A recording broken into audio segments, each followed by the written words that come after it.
چې کله نبی علیہ الصلوۃ والسلام ته کنه نو د نبی علیہ الصلوۃ والسلام سره تمام مخلصین مؤمنان تلیو خو په مدینه منوره کې صرف یا څوک پاتې شو منافقین پاتې شو یا معذورین پاتې شو یا ښځې او ماشومان پاتې شو خو په دې کې درې صحیح مؤمنان هم پاتې شو د نبی علیہ الصلوۃ والسلام نه وروسته درې صحیح مسلمانان هم پاتې شو دا غزوه تبوک ته نه وتلي پاوے کی یو کعب ابن مالک رضی اللہ تعالی عنہ دیم مرارہ ابن ربیع رضی اللہ تعالی عنہ او درم ہلال ابن امیہ رضی اللہ تعالی عنہ دا صحیح مسلمانانو خودیم دا نبی علیہ السلام سره نوتلی پاتی شتی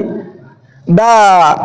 مرارہ ابن ربیع رضی اللہ تعالی عنہ دا یو صحابی چی دا کعب ابن مالک رضی اللہ تعالی عنہ دی فرمائی وی پا دی ورزو کی دو ټول نمالدار زم پا دغی ورزو کیوں د ټول مالدار زه په دغه ورځو کې وم او ما ځان له دوه خیم ساتلی وي او ښې سمې مې سر بې کړي وي مې چې نبی علیه الصلاة والسلام غزا لځي که نه زه به سره په دې وښو باندې ځم نبی علیه الصلاة والسلام اعلان وکړ زه چې ځو غزا له ما چې زما سره ښې سربي وښي موجود دي دوی به ځي زه پسې سبا وځم لاندې به یې کړم سبا شو بیا یې ناراستیا را باندې راله ما چې زه بله ورځ به پسې لاړ شم بل ورځ شو ما چې زه بله ورځ به پسې لاړ شم دویمه درېیمه ورځ شوه چې خبرېدم نبي علیه السلام را دومره لرې تللی چې بیا پسې زما تلل ممکن نه ناراستیا پاتې کړم ناراستیا د وجې نه او دا یو صحابي خو د دې وجې نه پاتې شوی و چې د په دغه ورځ ډېر خپلوان راغلي وو ټول خپلوان یې په دغه ورځو کې راغلي وو نو چې د خپلوانو ته وکتل د هغوی سره مصروفه شو زه ډېرې غذاګانې مې د نبي علیه الصلاة والسلام سره کړي دا رشته دار اوس راغلي دې لږ پاتې شم لاړ به نه شم نو او دا یو صحابي چې د ده غټ باغ و یاره دا باغ مې پخ شوی دی کجوري دي دا خو لوی سفر دی چې واپس راځم دا به مرغو خرابي کړي دا کجوري ټولې دا به ورته اوي شوي نو هرې غذا له تللی مه خو زه په دې کې به لاړ نه شم د دې وجې نه پاتې شو دا کعب ابن مالک رضی الله تعالی فرمایي یو ځل راووتم مدینه منوره کې ډېر چاپېره ګرځم ګورم نو یا مې نظر په ښځو لګي نو چې ځان ته مې وکتل نو چې زه خو ښځه نه یم یا مې په معذورینو نظر لګي نو چې ځان ته مې وکتل زه خو معذور هم نه یم یا مې نظر لګي په بوډاګانو لګي نو چې ځان ته مې وکتل زه خو بوډا هم نه یم یا مې نظر په غریبو صحابه کرامو ګوري چې سورلي ورسره نه و چې غزا له تللی دی نو زما سره خو دوه اوښې ولاړې دي بې انتهایي خفه شو انتهایي خفه شوم چې دا رانه څه وشو دا رانه څه شوي دي نبی علیه الصلاة والسلام چې د غزا نه واپس راغی مسجد نبوي کې کېناست چې کېناستو منافقین راځي بانې کوي یو سوی بل سوی بانه کوي نبی علیه الصلاة والسلام خو پېژندل چې دا منافقین دي نبی علیه الصلاة والسلام ورته فرمایي ښه ټیک ته صحیح ده ځه یو منافق پکې راغی وی د الله پاک پیغمبر زه ځکه پاتې شوی یم چې تا ته پته راځه لږ د ښځو شوقي یم او د روم ښځې چې دغه ډېرې ښایسته دي ښکلې ښځې دي نو ما ویل چې هلته بله فتنه کې به اخته شم ته دغې وجې نه یم تللی نبي علیه السلام ورته ښه ښځه ټیک ده ځه دا کعب ابن مالک رضی الله تعالی فرمایي زه د جومات په بوټ کې داسې ناست وم ځان له مې سوچ کو چې یاره نبي علیه الصلاة والسلام ته دروغ وایم جو خلاص به شم ملګرو راته مو ویل چې نبی علیه الصلاة والسلام ته دروغ ووایه خلاص به شي بیا مې سوچ کو چې نبی علیه الصلاة والسلام ته دروغ ووایم چې یا بیمار وم یا بل څه یا بل څه نو د نبي علیه السلام خو به پورې باسم خبره به ورته وکړم ټیک شو زه به ځان خلاص کړم خو که الله تبارک وتعالی ورته ووایي چې دا کعب ابن مالک دروغ وایي نو بیا زه به نبی علیه السلام ته دروغ ووایم نبی علیه السلام به دوکه کړم خو که الله ورته ووایي چې دا کعب ابن مالک دروغ وایي نو بیا به څه کېږي که نه ځان سره مې کرل ریبل کول ما وایي چې یاره رښتیا وایم داسې پاڅېدم د نبي علیه الصلاة والسلام خواله ورغلم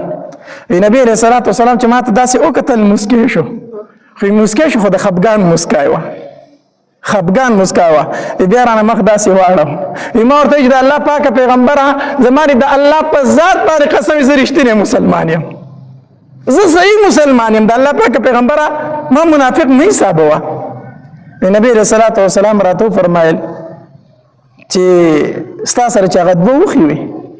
اتا چې زه په غزا له زما در سره نشته د الله پاکه پیغمبره را سره ولاړې دي ولې نه یې تللی ما ورته چې الله پاکه پیغمبر د سستیا د وجې نه پاتې شوی هېڅ عذر نه و هېڅ خبره نه وه خو د ناراستۍ د وجې نه پاتې شوی یم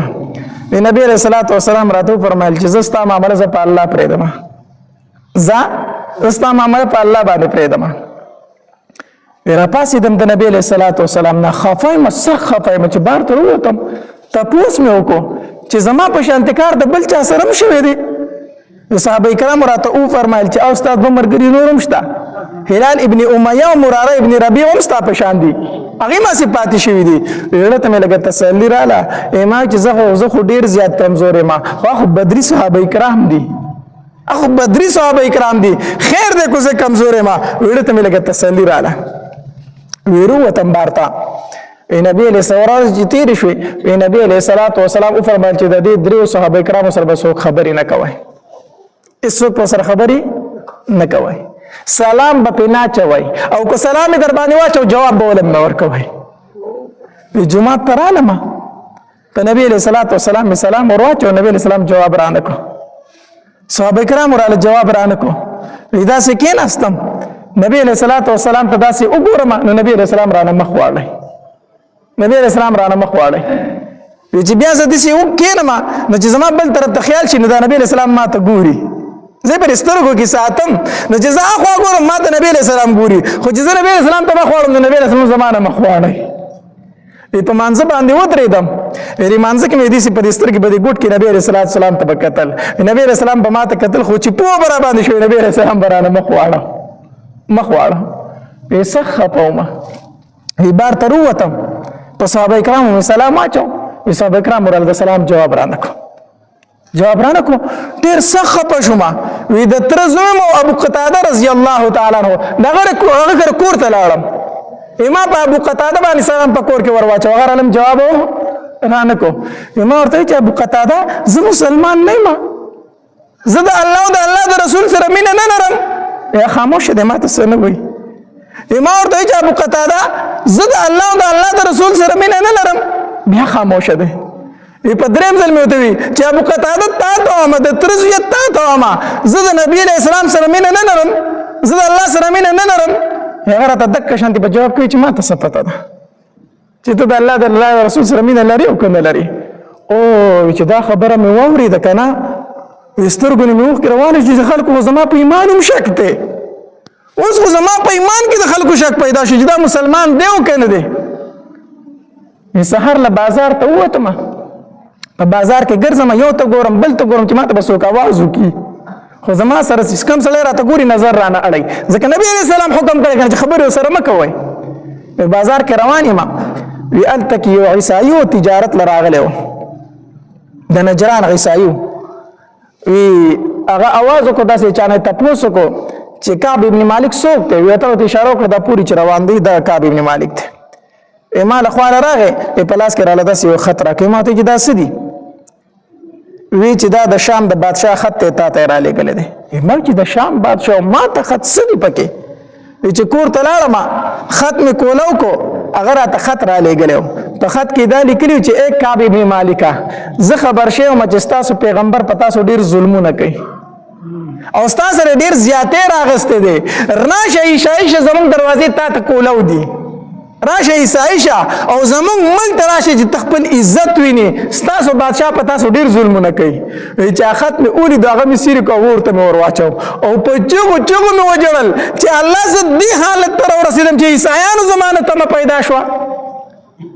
او ناستو مې جړل مې او فکر مې دا کو، ما وی چې که په دې حالت کې ته مړ شوې که نه، نو نبي علیه السلام به دې جنازې نه راشي او قرآن شي،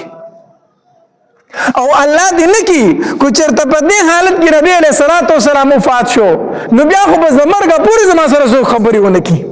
هر سړی به وایي چې نبي علیه السلام منع کړی و چې د سر خبرې مه کوئ، زه به ژوند څنګه تېروم،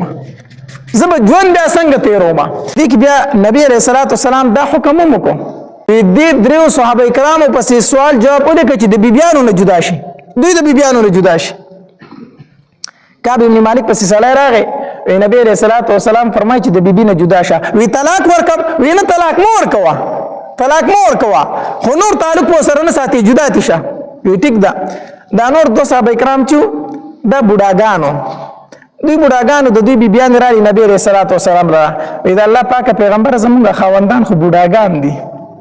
که موږ د هغې خدمت پرېږدو، د پلار کره طلاق شو خو به مړه شي، نو موږ ته اجازه شته چې خدمت یې وکړو که نه خدمت هم نه کوو؟ نبی علیه السلام ورته وفرمایل، وی خدمت یې کوئ خو خبرې اترې به ورسره نه کوئ، نور تعلق په سره نه ساتي ها بوډاګان دي خدمت کوي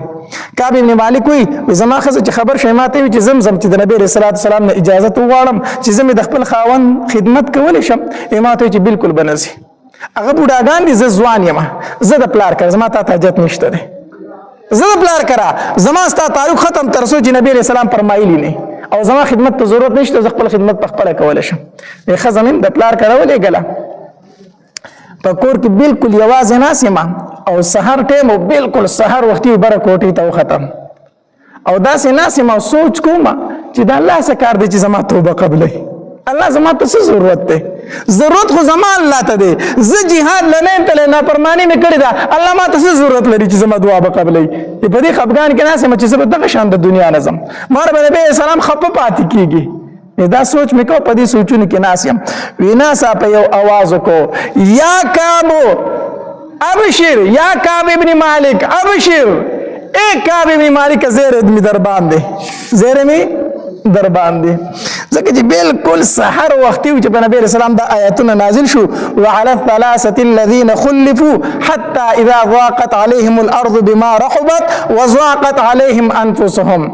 دا هغه دریو تنم الله تبارک وتعالى توبه قبول کړ چې پاغي باندې دا پرخ دنیا تنگ شوی و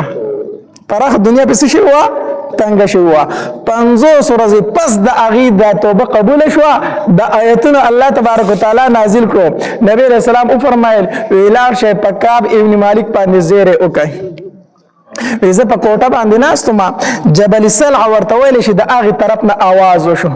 आवाज وشو یا کعب ابن مالک ابشر اے کعب ابن مالک زیره می در باندې دا आवाज چې میورید غیر چا پیر ګورم چې आवाज د خوشحالي دی आवाज د څه دی د خوشحالي دی ویناسم یو صحابي می خو راغی ماته چې الله ستاسو توبه قبول کړه الله ستاسو توبه ځان ته مې وکتل اسرا سره نو دو صادر را سره وی دواړه مې غته غیږ ته وروشته چې دا دستا شو پذیری کې دی دا شو اسرا سره نو دغه دو صادر مې دواړه غته وشي دا ستا شو او خلک چې چاغانې زیره ویل کې زیره ورکه کنه دا ثابت دی ښا دا زیره ورکول سدي ثابت دي دا په شریعت کې شته څوک در باندې خوشاله زیره وکي ورکول څه شي نو بکاوی می مالک کوم زیره وشو ځان ته یو کتل ایس نو خدای خدای صادره وي د ځان نه راټول کړه دا غیږ ته می وشته امامته جدا والا ویراله مسجد نبوي ته نبی عليه الصلاه والسلام ناشته صحابه کرام مال یو تنم را پانسیت یو تنم را پانسیت وسنګ چې مسجد نبوي ته داخل شوم صرف طلحه ابن عبیده رضی الله تعالی عنہ من دکړي ایمان غاړه توکړه په دواړه مخ خپل کړم په جړا شراتا کعب ابن مالک وی قسم په الله د طلحه ابن عبیده دا احسان د چرته ير نکم ما ته یو تنم आवाज نکاو خو چې مسجد نبوي ته داخل شوم صرف دې مال را پاسېدلې دي نبی علیہ الصلوۃ والسلام تکین استم داسې مخامخ نبی علیہ الصلوۃ والسلام مسکی شو ما ته چې ایک کعب ابن مالک هغه ورځ می درته مبارک شه چې مور دې زیګولې داسې د خوشاله ورځ پتا نه دراغلی دغه ورځ دې مبارک شه چې مور زیګولې داسې خوشاله ورځ پتا باندې نه دراغلی ما ورته چې د الله پاک پیغمبر الله می توبه قبول کړه خو زه چې پاتې شه مکنه زه چې پاتې شه ما زره د خپل مال د وجنه پات شم دې سوس کړم د الله پاک پیغمبر زه د خپل ټول مال د الله په لار کې ورکوم نبی رسول الله سلام راته چې کعب ابن مالک ټول مو ورکوا امام ته عزت د الله پاک پیغمبر د خیبر په مال غنیمت کې چې کوم ازمه راته ملاو شوی دا هغه پریدم نو ټول مال د الله په نوم باندې صدقه غبل صحابي راغی چې د الله پاک پیغمبر زه د رشتہ دارو د وجنه پاتې شوم زما رشتہ دار په دې ورځ راغلی زه به نن نه بعد د رشتہ دار سره تعلق نه ساتم زه د دوی د وجنه غزانه پاتې شوم نبی له سلام فرمایلی نه د رشتہ دار سره تعلق ساتي رشتہ دار سره ساتي تعلق غبل صحابي ته راغی د الله پاک پیغمبر زه پلان کې باغ د وجنه پاتې شوم ما د دې کجوري پخښوي دي دا برانه خرابې شي د الله پاک پیغمبر دغه باغ ما د الله په نوم صدقه کو نبی رسول الله صلی الله علیه وسلم ورته فرمایل اخو ټیک ده خو ستا په خپل خپلوانو کې ډېر غریبانان دي ستا په خپل خپلوانو کې د تر زامن ډېر غریبانان دي دا غي باندې تقسیم کاغي لورک هغه باغ په غي باندې تقسیم کو غرض می دا کو چې دا یو غزوه تبوک واقعه راغلی و په دې کې صحابه کرام ډېری قرباني ورکړي دي دغه واقعه پکې د نبی علی السلام د دریو صحابه کرام سره راغلی و الله تبارک وتعالى دا غي توبه قبول کړه کله چې نبی علیه السلام په مدینه منوره کې 9 کاله تیر کړو د هجرت نه پس او په دې کې نبی علیه السلام ډېرې غزاګانې وکړې اخر تر دې پورې چې هغه لوی ښار هغه مبارک ښار مکه مکرمه هغه فتح شوله په دغه نخم کال د زبرګ میاشت وه هرقل بادشاه ته دا خبر ورسېدو چې د مسلمانانو کم پیغمبر دی هغه وفات شوی دی او خلک بالکل وږې تږې ناستې قات سالفې ده نو تا ته دا ډېره ښه موقع ده چې په دوی باندې حمله وکړي په مدینه منوره حمله وکړي د مسلمانانو حکومت ختم کړي ځکه دغه زمانه کې د روم حکومت چې دې به ځان ته صفر طاقت ویلو لوی بادشاہي په دغه زمانه کې هغه د روم بادشاہي وه نو هرقل بادشاہ دا نه غوښتل چې په دنیا کې د زما د مقابله یو بل بادشاہي موجود وي نو هرقل بادشاہ دا غوښتل چې په مدینه منوره باندې حمله وکړي او د مسلمانانو دا کم حکومت چې را روان دی دا ختم کړي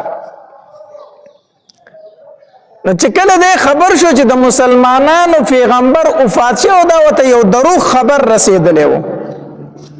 نو د ویره دا موقع د حمله کولو ځکه په زړه کې د دا و چې دا پیغمبر چې دا رښتینی پیغمبر دی دته یو ځل نبی علیه السلام د اسلام د دعوت لپاره خط لیږلی و دله چې هغه خط ورسېدو په دغه زمانه کې ابو سفیان رضی الله تعالی عنه مسلمان شوی د مکې نه تللی و دغلته تجارت لا نو د ابو سفیان وغوښتو د نبی علیه السلام متعلق ته څه تپوسونه وکړه ابو سفیان ول جوابونه ورکړو نو د هرقل بادشاہ خپل قوم ته وویل وی دغه سړی چې دی دا رښتینی پیغمبر دی دا رښتینی پیغمبر دی او داسې دی په خپل تخت باندې ناستو ویزه چې په کمزۍ باندې ناسم او په کمزۍ زما د خپې پرتی دي یوه زمانه را روانه ده چې دلته به د هغې قدمونه رارسي دا ځای به م هغوی فتحه کوي او دا خبره یې وکړه وی کاش چې زه د ده په خوا کې ما به د ده خپې انځلې وي دا خبره یې وکړه او بیا خپل قوم ته دعوت ورکړو وی که د دنیا او د آخرت کامیابي غواړئ نو راځئ چې په دغې پیغمبر باندې ایمان راوړو نو چې دا خبره وکړه خلکو یو انقلاب شروع کو غوغا شروع کړه ښه ته پې ایمان راوړي نو دی ویریدو نو خلکو ته ویل ما خو اسې ټوکې کولې تاسو مې کتئ چې تاسو په خپل دین کې څومره مضبوط یې بدبخت بادشاہي غوره کړه او دین اسلام یې پرېښودو نبی علیہ السلام ته خبر را رسیدو نو نبی علیہ السلام او فرمایل وی دنیا او د دنیا بادشاہي غوره کړه او آخرت یې پرېښود کو چېرته د ایمان راوړی وی د ده د وجې نه په روم کې ډېر خلک مسلمانان شوی و ځکه بادشاه و خو ده وی چې بادشاهي مې د لاسه ځي نو د خپل ایمان نه بیا واپس نو خو ورته پته و چې دا رښتینی پیغمبر دی خو چې کله خبر شو چې هغه وفات شوی دی نو دوی اوس موقع ده ځکه د هغه په ژوندانه باندې د هغه سره مقابله ممکنه نه وه دوی ځای چې اوس پې حمله وکړو 40,000 لښکرې د رومیانو تیار کړو 40,000 او د نبی علیه السلام مقابلې له روان شو په مدینه منوره باندې د حملې کولو دپاره دلته نبی علیه السلام ته خبر راورسېد د الله پاک پیغمبره د روم چې کوم بادشاه د هرقل هغه په مدینه منوره باندې د حملې کولو اراده کړې ده نبی علیه السلام صحابه کرام راټول کړو وی دا خو ډېره زیاته بېخوندتیا ده چې هغه د روم نه را روان شو په مدینه منوره باندې حمله وکړي ځئ چې موږ ورله مخکې لاړ شو موږ ورله مخکې ځو ځکه دا خو بېخوندتیا ده چې هغه راورسي او په موږ باندې حمله وکړي نبی علیہ الصلوۃ والسلام د ډیر زر لخر تیار کو د مسلمانانو. داسې لخر چرته مخکې نه دی تیار شوی، داسې لخر مخکې د مسلمانانو چرته نه دی تیار شوی. دا په اول ځل باندې د مسلمانانو دومره غټ لخر تیار شو. خو دا موسم چې دا سخت ګرمي وه، سخت ګرمۍ کې دا غزا راغلی ده. او بل ته د مدینې منورې باغونه چې وو هغه هم پخ شوي وو، کجورې پخ شوي وي. نو نبی علیه الصلاۃ والسلام صحابه کرامو ته وفرمایل ویځئ چې غزا له ځو. نو دلته کې منافقین او پروپاګاندا شروع کړه، وی دې ګرمۍ ته وګوره او د غزا له تلو ته وګوره. او روم کم ځای کې دی، دومره لرې تلو. نو منافقین خپل ملګرو ته وی په کلار کې ګرمي ده، لا تنفروا فی الحر، ګرمۍ کې موزه دا ګرمي ده، په دې ګرمۍ کې سفرونه نه کیږي. الله تبارک وتعالی آیت نازل کو، قل نار جهنم اشد حرا. دا الله پاک پیغمبر او ته اور د جهنم د دې غرمونه ډیر ګرم دی. تاسو یې ګرمي ده موزه کنه، او اور د جهنم ګور ډیر زیات ګرم دی. نبی علیہ الصلوۃ والسلام دلته کې لوی لخر د مسلمانانو تیار شو، ډیر زره. نو د هغې دپاره د سورلوم د ضرورت و، د هغې دپاره د جنگ د سامان هم ضرورت و. نو نبی علیه الصلاة والسلام اعلان وکړو په دې غذا کې، وی یاره چنده راوړئ. دا واحد غذا ده چې په دې کې نبی علیه الصلاة والسلام د چندې اعلان کړی دی. مخکې غذاګانو کې به نبی علیه السلام داسې پټه غونته خبره کوله چې دا راز پاش نشي. دلته یې ښکاره اعلان وکړو، وی چنده راوړئ، ځکه چې جنگ مو د ډېر یو لوی طاقت سره دی، جهاد د یو ډیر لوی طاقت سره دی. رومیان دي د زمانه ځان ته سپر طاقت وایي، او دویم سفر هم وګد دی، لښکر هم زیات دی، د جنگ سامان هم نشته دی. چنده راوړئ. هر صحابي کور ته روان شو، زی چې چنده راوړي. عمر رضی الله تعالی عنہ فرمایي چې نبی علیه الصلاۃ والسلام د چندې اعلان وکړ، زه ډیر زیات خوشاله شوم. وی خوشاله دا شوم چې په دې ورځو کې زما سره لږ مال موجود او مالدار وم. ما وی چې زه دا ځل خو به د ابوبکر نه نمبر وسم کنه، دا ځل د ابوبکر نه نمبر وسم چې نبی علیہ الصلوۃ والسلام اعلان وکړو. وی کور ته لاړم، وی کور کې چې مې څومره سامان هغه مې په منځ باندې نیم کو، او نیم سامان مې کور پرېښود او نیم مې راوړ د نبی علیہ الصلوۃ والسلام خوا کې مې ورته وکړو، او خوا ته ورسره کېناستم، خوشحالېږم چې ما ډېر سامان راوړی دی. وی ابو بکر رضی الله تعالی عنہ هم سامان راغسته دی، راوړ د نبی علیہ الصلوۃ والسلام خواته کې خود په چنده کې هغه ورته کېناست. زه د ابو بکر سامان ته ګورم، خپل ته ګورم، خوشحالېږم چې زه دا ځل مې د ابو بکر نه وګټله، زما سامان ډېر دی د ابو بکر رضی الله تعالی عنہ نه. وی عثمان رضی الله تعالی عنہ هم کور ته لاړو. چې کور ته لاړو 300 آسونه او زر اشرفی عثمان رضی الله تعالی عنہ راوړي. 300 آسونه او زر اشرفی. دا اشرفی چې دی دینار ته ویل شي، دا د سرو زرو پیسې د ډېرې قیمتي روپۍ دي. نو عثمان رضی الله تعالی عنہ چې کور ته لاړو، نو زر اشرفی او 300 آسونه را روان کړي د نبی رسول الله والسلام خواله راوستو. د الله پاک پیغمبر دا په چنده کې قبول کا 300 آسونه. مونږ هم وای مونږ چنده ورکو کنه، مونږ هم چنده ورکو، 10 روپۍ ګور هغه ورکو، مونږ ما چنده ورکړه. نبی علیہ الصلوۃ والسلام دا زر اشرفی په لاس کې نیولې. صحابه کرام فرمایي وی نبی علیہ السلام په لاس کې دې اړولې راړولې، او دومره ورته خوشاله ده کنه. نبی علیہ السلام فرمایل چې عثمان د نن نه بعد څه عمل کوي ته نقصان نشي رسولې. عثمان چې څه کوي کوتا ته د نن نه بعد یو عمل نقصان نه درسي. دا مطلب نه چې نبی علیہ الصلوۃ والسلام ورته فرمایل چې ګناه کوا، مطلب دا دی الله به نن نه بعد د ګناه نه ساتي، ته به نن نه بعد ګناه د سره کوي نه. دومره خوشاله شو نبی علیہ الصلوۃ والسلام د عثمان رضی الله تعالی عنہ په مال باندې. ویخه نبی علیہ الصلوۃ والسلام زما طرف ته متوجه شو، عمره سدی راوړي دی په چنده کې. ما ورته چې الله پاک پیغمبره په کور کې مې چې څومره سامانو هغه مې په منځ نیم کو، نیم مې کور پرې خدا، نیم مې دا راوړی دی. چې ښه یا ابوبکر نه تاسو کو چې ابوبکر سدی راوړي دي، چې الله پاک پیغمبر د کور ټول سامان مې راوړی دی. ښه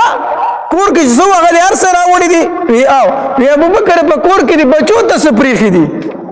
اذا الله پاک پیغمبر استا او د الله نوم می ورته پریخي دي پکور کې می بچو ته الله او د الله رسول پریخي دي پکور کې چې څو هغه می ټول راوړي دي عمر ما اول چې د ابوبکر سره مقابله نه کیږي ما خو چې زبد ابوبکر نن اوګټم ما خو د کور سامان په منظم کړي ابوبکر خو چې په کور کې سم منتخب ټول راوړي دي دا د عید نبی علیہ الصلوۃ والسلام سره مینا محبت وا چې کور کې څه سامان هغه ټول راوړي ها دا دغه یقین او دا دغه عقیده او علما لیکي ما تعالی دا جایز نه دي چې د کور ټول سامان په چنده کې ورکو ځکه زمونږ دومره عقیده نشته دی دومره ایمان نشته دی د کور ټول سامان کو د الله په لار کې ورکړو سبب خیر غواړي بیا بس غواړي خیر غواړي بل ته بل اس نشي نو دا غي نه خدار چې د خپل ټول سامان د الله په لار کې نه ورکړي ستې د بچو لپاره دی دا غي خو یقینو دا غي عقیده وا الله تبارک وتعالى ورله اخ شانتي بندوبست کو نو دا د صحابه کرامو په دین کې د یو بل سره سیالي وا چې یو صحابي وي زبددن نوم غټم بل وي زبنوم غټم دا غي د یو بل سره په دین کې سیالي وا زمونږ د یو بل سره سیالي د خو په دنیا کې ها د گاډه غسته زبم گاډه اخلم خد بنگله جوړ کړه زبم بنگله جوړو ما خد پلان کې زیدور روپیو ګټلې زما د ابم دومره ګټي کو حلالي وي کو حرامي وي گاډه په حلال اغسته کو په حرام اغسته دي کوری په حلال جوړ کړه کو په حرام جوړ کړه دي خو بس زبم جوړو ما دې ته نه ګور چې دا پیسې حلال دي کو حرام دي زمون سیالي د یو بل سره په دنیا کې دا په پیسو کې دا اگر چې هغه حرام ولي نه وي د صحابه کرامو سیالي د یو بل سره په دین کې وا او دا د مسلمان شان هم دی چې دی یو بل سره سیالي په دین کې کوي دیو جنا یو ځل نبی علیہ الصلوۃ والسلام له غریب صحابه کرام رالو د الله پاک پیغمبر زمون مالدار صحابه کرام مخ کې شو په نیکو کې هغه زمون مخ کې شو زکه چې مونږ منځونه کوو هغه منځونه کوي مونږ روزي نیسو هغه روزي نیسي مونږ ذکر کوو هغه ذکر کوي خدای الله پاک پیغمبر هغه خیراتونه کوي مونږ خیرات نشو کولای هغه صدقې ورکوي مونږ صدقې نشو ورکولای ځکه هغه مالدار دی مونږ غریبانان یو ناغه زمونږ په نیکو کې مخ کې لاړو نبی علیہ الصلوۃ والسلام ورته فرمایل وی زدر ته یو عمل خیم تاسو به مالدارو نه مخ کې شئ غریب صحابه کرام ته فرمایل وی کم نبی علیہ الصلوۃ والسلام ورته فرمایل وی د هر فرض مانځنه ورستو 3 پیری سبحان الله 3 پیری الحمدلله او 4 پیری الله اکبر وایي دا د هر فرض مانځنه کوي د دې دومره ثواب دی چې دومره ثواب د مالدارانو د صدقو نشته دی تاسو دا غینه مخ کې شئ یو روایت کې راځي نبی علیہ الصلوۃ والسلام ورته فرمایل د کېدو په ټیم کې دا وایي چې کله د کېږي 3 پیری سبحان الله 3 پیری الحمدلله او 4 پیری الله اکبر وایي نو غریب صحابه کرام خوشاله شو وی زمونږ د مالدارانو نه بوس مخ کې شو غریب صحابه کرامو د هر منځنه ورسو دا وظیفه شروع کړه دا ذکر شروع کو مالدار صحابه کرام په خبر شو وی هغه دا موږ نشو کولای سو چې تاسو یې کوی چې موږ به کو کنه نو مالدار صحابه کرام دا ذکر شروع کو هغه دا شروع کو نا غریب صحابه کرام بیا لړ نبی علیہ الصلوۃ والسلام لرا وی دا الله پاک پیغمبر خو زمون سره یو شان بیا زمون نه مخ کې شو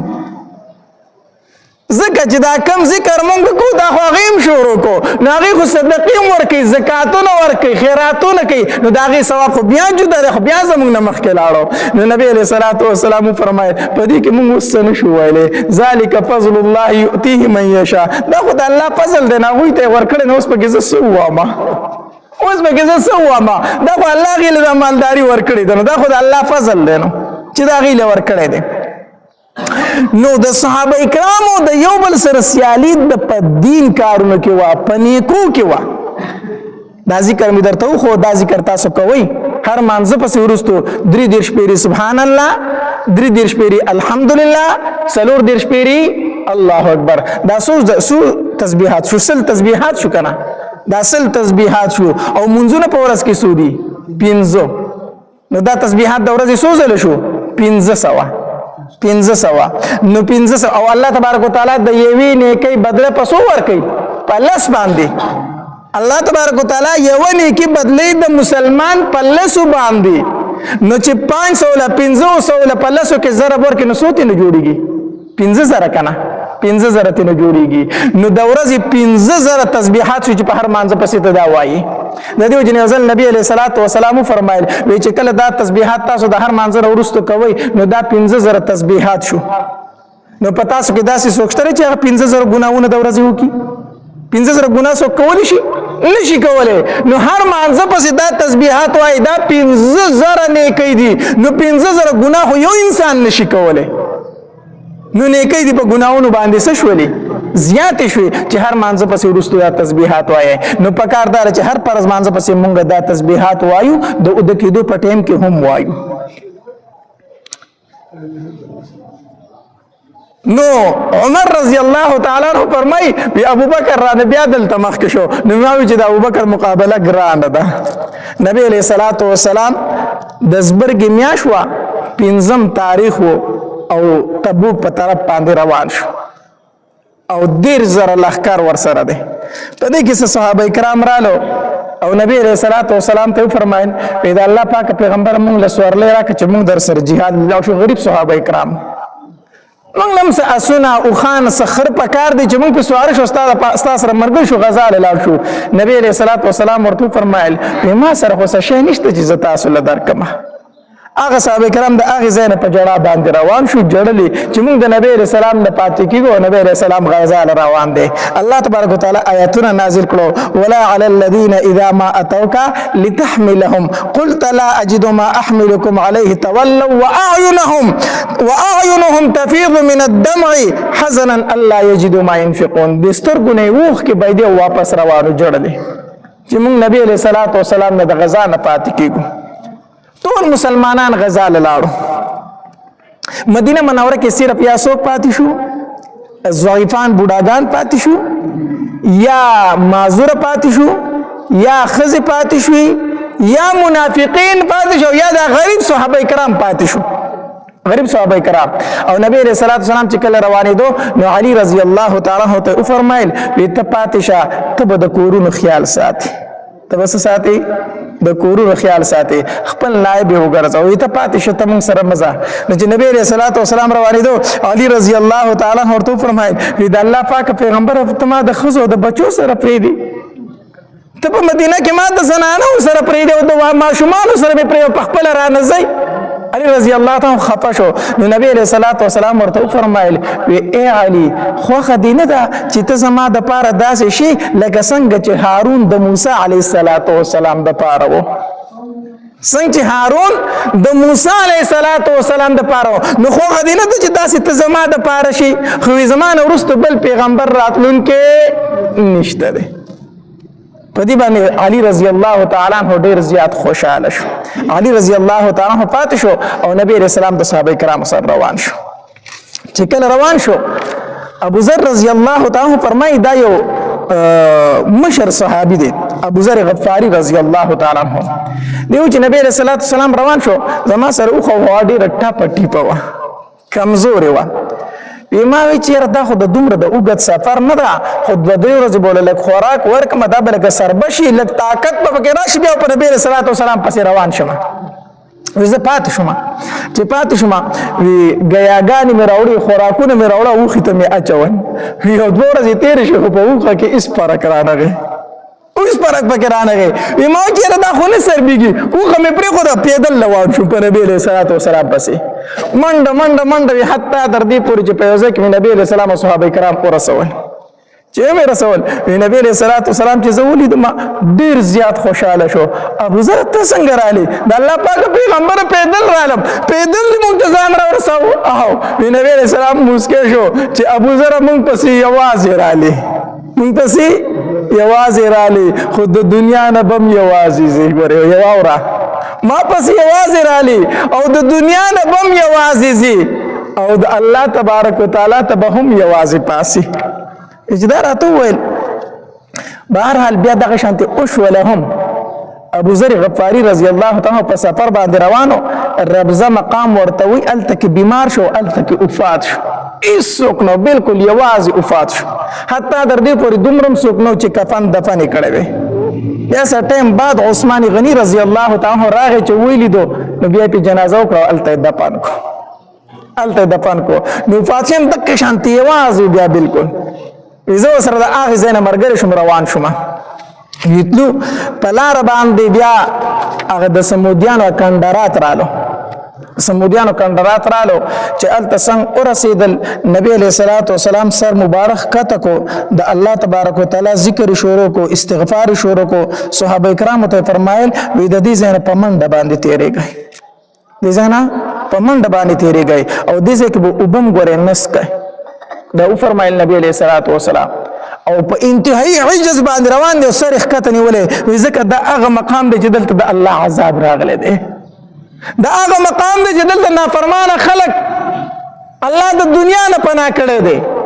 په عاجزۍ سره روان دی نبی علیہ السلام استغفار وایي سر یې ټیټ نیولې صحابه کرامو ته فرمایي زر د دې ځای نه وځئ ځکه په دې باندې اوس هم د الله غضب او غصه ده په دې ځای